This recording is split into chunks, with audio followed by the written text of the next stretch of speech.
Hi guys, and welcome to another edition of Coffee with Dien. I'm here back in the Macquarie Bank studios with Ben from Macquarie Bank. Hey Dien, it's great to be back on your show. Thanks for having me here. Mate, thank you for letting me come here as well. It's a massively awesome studio. It's always overwhelming to be here. But guys, just to start off with, we're going to talk about the coffee first. Oh, so, of course, finest in coffee. Indeed, so we're going to talk about the coffee. Now, last time I was here, you gave me a T-shirt from Macquarie Bank. And he's wearing it today. It's fantastic, Dien. I'm thrilled. Now, and I was unfortunately rude enough. I didn't give you anything in return. So I'm going to give you a coffee from Finance and Coffee. Oh, well done. Thank you. Just going to give you a little demonstration about it. So, obviously, as you know, my background is Vietnamese. So I'm giving you Vietnamese coffee in here. Okay. A little bit of a twist. This thing here is grounded coffee, so it's not instant coffee. I'm going to open up, just give you the audience a little bit of a show in terms of what we do. So it looks like a tea bag, but it's not a tea bag. Okay. So I'll put that to one side. For the audience here, if you've been around to Japan, you would have seen this. I think they put it in hotels, they put it on trains and so forth. But what it is that there's a little bit of a wing. You go camping or wherever, you're outside, you're not near a cafe, but you want quality coffee. You do this. You put it to one side, and then you basically rip this open, and then you pour hot water in there, and fantastic. Drip coffy comes out. So it's Vietnamese coffee, 100% from Vietnam. So okay. Can your community members get a coffee with the Finance and Coffee logo on it? They certainly can. I give it out at all my Finance and Coffee events. Oh, fantastic. Yeah. So that's a little something for you. Thank you. It could be overpowering. It is actually quite strong. So just okay. Probably 1 cup a day. Okay. I usually have about 5 meetings, so I have 5 lattes. But when I have one of those, I can't have more than I can't have more than one. Okay, I'll watch out. Yeah. So thank you. So that's about the coffee, guys. Now we'll have a chat about Macquarie. So it's thank you. It's been about 12 months now since I've been here in this brilliant studio. And last year has been a very interesting year, very challenging year. But can you tell us about what Macquarie's been doing since for the last 12 months? Well, as you say, Dien, it was 12 months ago. So I just want to say thanks to everyone in your community for the support that you've given to Macquarie over the last 12 months. It's been a big 12 months. And so I guess the way we think about 2019 is our value proposition to brokers. And we've been saying this for quite a few years now, but that value proposition has 2 real pillars to it. We say we're a committed partner and a tier 1 lender. And we were pleased that in 2019 we had the opportunity to really demonstrate that to the broker community. So in terms of being a committed partner, it really started with the Royal Commission. And we had our CEO at the time, Nicholas Moore, give what I think was a very compelling explanation of the importance of the broker channel. And so he talked about how brokers provide consumers with access to more lenders than they otherwise would. Brokers provide competition, which helps their clients, but also helps the whole economy because it lowers borrowing rates for all Australians. And brokers provide their clients with a really valuable service, which most clients need when confronted with quite a daunting process of applying for a home loan. So, could I just add there? Yeah. I think he was the only leader in terms of a bank that actually came out and supported brokers during those times. Yeah, well, we were really we were pleased to have the opportunity in a public forum to demonstrate our support for the broker channel, and we did that, I think, both in the Royal Commission, but then also immediately after. And it is amazing that it was only 12 months ago, just after the Royal Commission report was released. We were in market in the same week, actually, with large format billboard ads across the country, encouraging Australians to talk to their broker about getting a home loan with Macquarie. And to my knowledge, that was the first time any lender had really included that tagline in their public advertising. And you even included a broker. Exactly. Real brokers, real customers. In that case, it was Francis Raymond. We've just updated our images recently, and now we've got Deanna Izzy, who's also a member of your community. So a real broker, real customers, and we're encouraging Australians to talk to their broker about getting a home loan with Macquarie. And then during the year, actually, we expanded that beyond billboards onto radio and other formats. Now, other lenders jumped on the bandwagon there, I think, and have used a similar approach, but we were the first to really come out and be in the market, really supporting brokers at a difficult time. So that's really about being a committed partner, and we were pleased to be able to demonstrate that. And then the Tier 1 lender, we really had the chance during 2019 to demonstrate that as well. We had been investing for a number of years, 4 or 5 years really, investing in people, including our amazing BDMs, some of whom are in your community. They are. They constantly get praise. Okay, well that's good to hear, and I see occasionally that praise, and I will just say, we look at all the feedback that we get on your community, both positive and negative, and we really take it seriously. So thanks for everyone who gives us feedback. We really appreciate it. Well, yeah, they do a great job, and especially John from ACT. John Nicodelis? Yes, yes. If you do a search, basically his name, there's almost an inordinate amount of praise for him. Yes. So he's obviously a fantastic BDM and a contributor to your community as well. But we've invested in people, in technology, and in processes, and we've been doing that over a number of years to provide brokers and clients with an outstanding client experience. And although we've been investing for a number of years, I think probably we hadn't really started to get the traction that we thought we could. But 2019 changed all that, and our proposition was obviously resonating with more clients and more brokers. And so happily for us, we saw our application volumes increase. In fact, more than doubled, including our market share more than doubling. And normally what happens to smaller lenders when they get such a rapid increase in volume is, their response times blow out. Yes.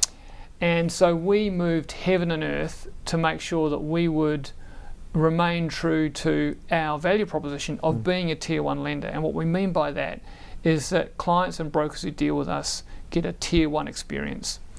And so, as I say, we moved heaven and earth to make sure we kept our response times at the market-leading position they already were.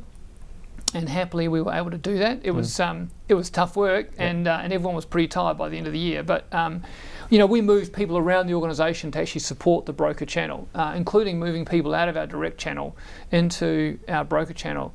People who had been credit analysts previously but weren't working there, we were able to bring them back into the credit analyst functions so that we could rapidly scale up while we continued to hire. So we really worked hard to continue to deliver that excellent experience. And so when we reflect on 2019, I feel really thrilled that we were able to demonstrate those value propositions, committed partner and Tier 1 lender, through a year of quite significant change and a lot of uncertainty at different times of the year. So it was a big year for us, but really a successful year in underscoring that value proposition. Well, I mean, obviously looking at through the threads and so forth, the SLA has always been top notch.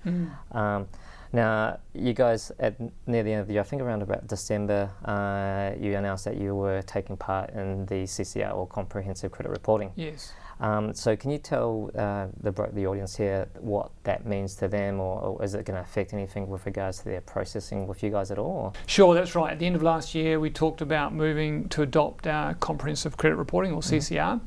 And obviously this is an industry-wide change mandated by the government. And actually the transition's gone very smoothly for us. And I think one of the reasons for that, again, comes back to our values. And one of our values is to be extremely transparent in everything we do to brokers. So we set out in our communication to brokers very clearly exactly what was changing and what they would need to do. We did that across 2 written communications, and we followed it up with webinars that we offered to the team, to the broker community. And then the other thing that we did, which I think was novel and really resonated well with brokers, I think we got feedback on Finance and Coffee about this as well, is we said we want brokers to have the same information that we get as lender. So we are providing free access to the Equifax CCR report, the same document that we're looking at ourselves. Fantastic. Brokers are able to access that under what's called a access seeker report, and we provide through Equifax a login, and we're paying for that as part of our trying to facilitate an orderly transition. And happily, many brokers have got their logins and are using the process, and as a result, it's really been very smooth. If you're watching this and you haven't already got your login to use the Equifax reports for us, just please speak to your BDM. They'll give you access, access to that. And for myself, as speaking as a former assessor, I mean, if you're a broker, that should be part of your behaviour repertoire. Every customer you're about to submit a loan, just use it. It's free. Then at least no uncomfortable questions can come back to you from the credit side. Why, what's this debt about? Well, that's exactly right, Dien. And so what we're encouraging all brokers to do, exactly what you've just said, is to download the Access Seeker report up front and have a discussion with your client about it, because we are finding that sometimes clients forget maybe a credit card that they haven't used for a while, that'll be in their CCR report as a disclosed liability, and obviously even if they're not using it, sometimes clients maybe sort of forget or don't realise that even if they're not using a credit card, we have to include it at its maximum limit. And so then there's the opportunity to close that card and provide us evidence that the card's closed. Sometimes the CCR reports, we're in early stages of CCR in Australia, sometimes the reports aren't entirely accurate, so there's an opportunity to clear that up. What that means is that when the application comes to us, if it's what we call a clean application, it's accurate, it's got all the data we need, it's got any supporting documents that we require, it really flies through our application process. And that's when we're seeing customers and brokers get these lightning fast approval times. As you say, we're public about our SLA every week. The email comes out every Monday. This week I think we're saying we're 3 minutes to answer the phone, 3 hours to pick up a file, and 4 hours to assess a file. I think that's what we're saying this week. So look, the CCR process has gone very smoothly. But just reiterating, if people download the report and get that up front, that'll make for a much better experience for the client and for the broker. Fantastic. So you guys were one of the first to provide Zip ID free of charge to a broker, one of the first to provide upfront vals. That's right. And then now this is fantastic. Now, near the end of last year as well, you guys slightly changed your, I would say, credit policy with regards to a thing called DTI. Yes. Would you be able to explain what that is to the brokers and the audience, and whether allayed any fears if they had any? Yeah, absolutely. But again, I think the touchstone for us is about transparency. So when we introduce that change, we communicate it in advance and in writing to the community. We give brokers the opportunity to discuss it with their BDM if they're not clear. So DTI obviously stands for debt to income, and this is all about making sure that customers don't overextend themselves. The primary test, as all of your committee would know, is the servicing test, which is assessing someone's ability to make the repayments. But another measure of a customer's indebtedness is this debt income measure. And all banks have some sort of restriction on how much high DTI business they can write in a period of time. And that'll be written into their risk appetite statements, which of course APRA review and boards approve and so forth. And so, like every bank, we've got some limits on how much of that high DTI business that we can write.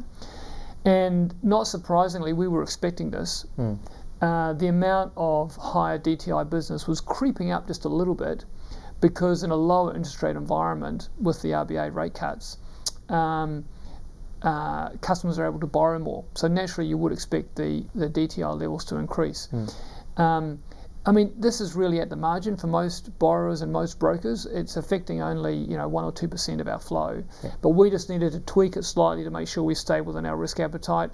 And again, just coming back to the first point I made, it's all about making sure customers don't overextend themselves.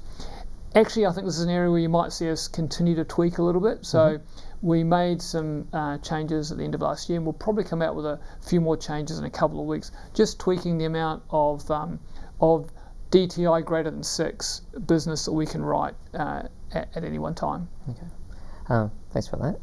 Now, I suppose just to recap, 2019 has been a turbulent year for brokers. You just told us what you guys were doing at Macquarie. In your mind, do you have an insight in terms of what you think the brokers went through, or? Yeah, I mean, we do pay close attention to that because we feel that we're in partnership with brokers. We talk about brokers being our broker partners, and a partnership is a two-way relationship. And at the start of last year, so 12 months ago, it was a pretty tough place for brokers. The Royal Commission report had come down with a bunch of recommendations around changes to remuneration that for many brokers, particularly those who've been in the industry for a while, they were pretty scary and quite confronting.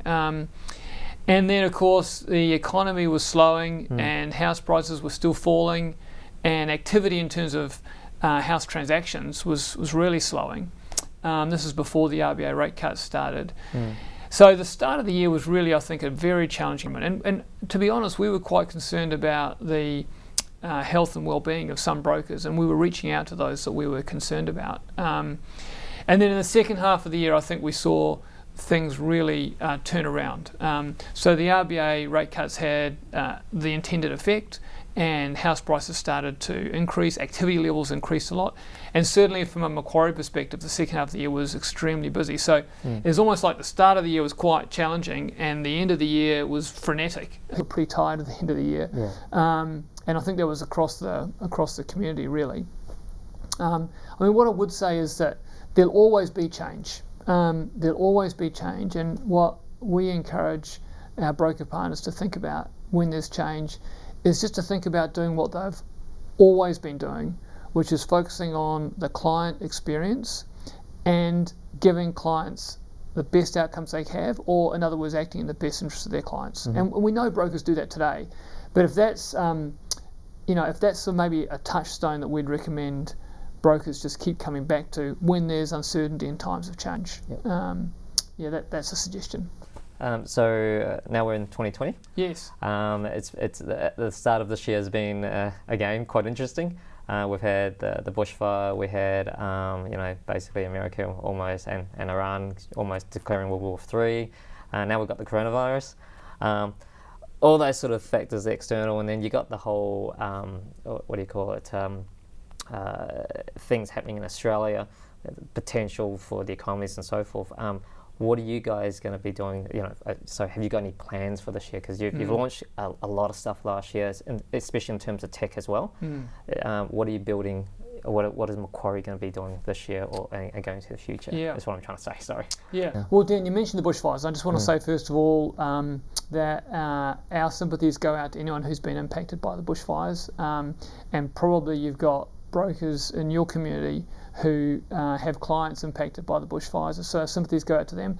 And in the same vein, our deep appreciation goes out to all of those fighting the fires, the firefighters, of course, and every other member of the community who's pitching in to help out.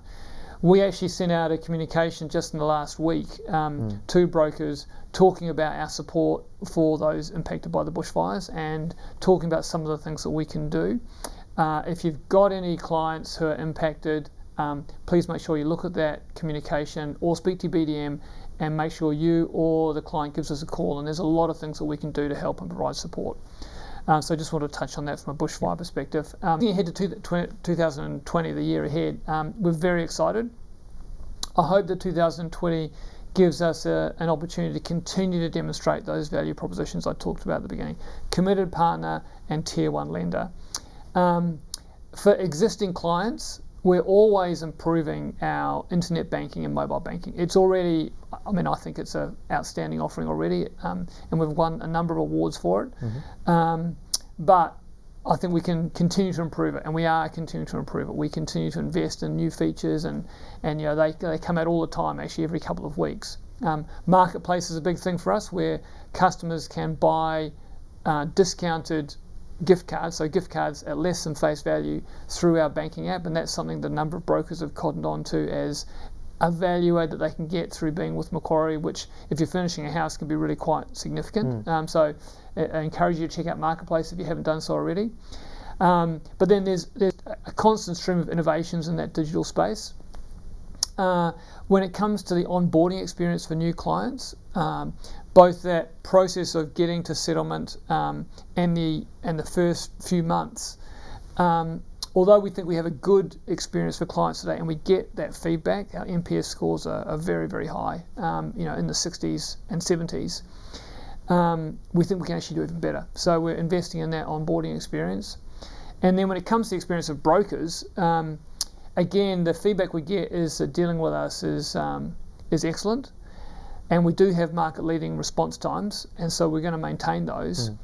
But I think there's actually some things we can do to make the experience of brokers dealing with us even better. And I'm not going to give the game away because I don't want to tip our hat to competitors who might be looking to preempt what we're doing. But there's a range of things that we're working on in the second half of the year, where I think brokers will say, "Oh, wow, that's ticking a few more boxes about making Macquarie easier to deal with."